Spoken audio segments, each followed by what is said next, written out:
বরিশালে আদালতের সামনে ককটেল বিস্ফোরণ হয়েছে। এর পরপরই ঘটনাস্থল ঘিরে রাখে আইনশৃঙ্খলা বাহিনী। ঘটনার জন্য কারা দায়ী তা শনাক্তে খতিয়ে দেখা হচ্ছে সিসিটিভি ফুটেজ। এদিকে সাভারের সাধাপুরে কস্টেপ মোড়ানো প্রেসার কুকারে পাওয়া বিস্ফোরক নিষ্ক্রিয় করা হয়েছে। বরিশাল ও সাভার প্রতিনিধি তথ্য ভিডিওতে আরও জানাচ্ছেন মনার হুসাইন। সকাল 10:30 অন্য সব দিনের মতোই কোলাহলপূর্ণ ছিল বরিশাল জেলা ও দায়রা জজ আদালত চত্বর। হঠাৎ করে আদালতের প্রধান ফটকে বিকট শব্দে ঘটে বিস্ফোরণ।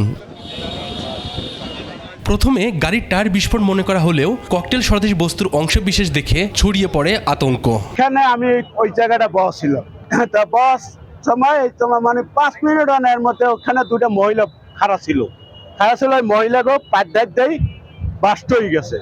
আইনের সামনে, কোর্টের সামনে যদি বোম মারা হয়, কিন্তু এইটা একালে জঘন্য খারাপ। বিচারালয় বা আদালতের মধ্যে কখনো বিস্ফোরণ ঘটে না। আমি মনে করি যে অতি দ্রুত তাদেরকে আইনের আওতায় নিয়ে আসা।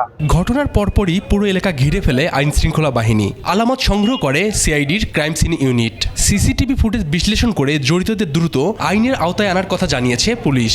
আমরা সকল বিষয়ে যাচাই করে দেখছি যে তারা যাই হোক যতটুকু হয়েছে সেটা কারা করল। এদিকে সকালে সাভারের সাদাপুরে কস্টেপ পেঁচানো প্রেসার কুকার সদৃশ বস্তু দেখতে পেয়ে পুলিশে খবর দেয় স্থানীয়রা। খবর পেয়ে দ্রুত এলাকাটি ঘিরে ফেললে বস্তুটি জব্দ করে আইন শৃঙ্খলা বাহিনী।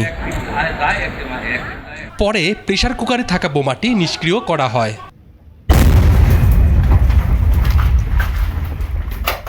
এর আগে রাতে সাভারের হেমায়তপুরের দক্ষিণ শ্যামপুরের একটি বাড়িতে যৌথ অভিযান চালায় পুলিশ ও সিটিটিসি। সেখান থেকে আরিফ নামের এক যুবককে আটকের পর মেলে নতুন তথ্য। তার স্বীকারোক্তির ভিত্তিতে সাভারের জঙ্গি আস্তানা সন্দেহে রাতে চালানো হয় যৌথ অভিযান। সেখান থেকে উদ্ধার করা হয় হাত বোমা, গান পাউডার, বিভিন্ন রাসায়নিক ও উগ্রবাদী লিফলেট। পরে উদ্ধার করা বোমাগুলো বিস্ফোরণের মাধ্যমে নিষ্ক্রিয় করে bomb disposal unit. Munnar Hossain, 21 television.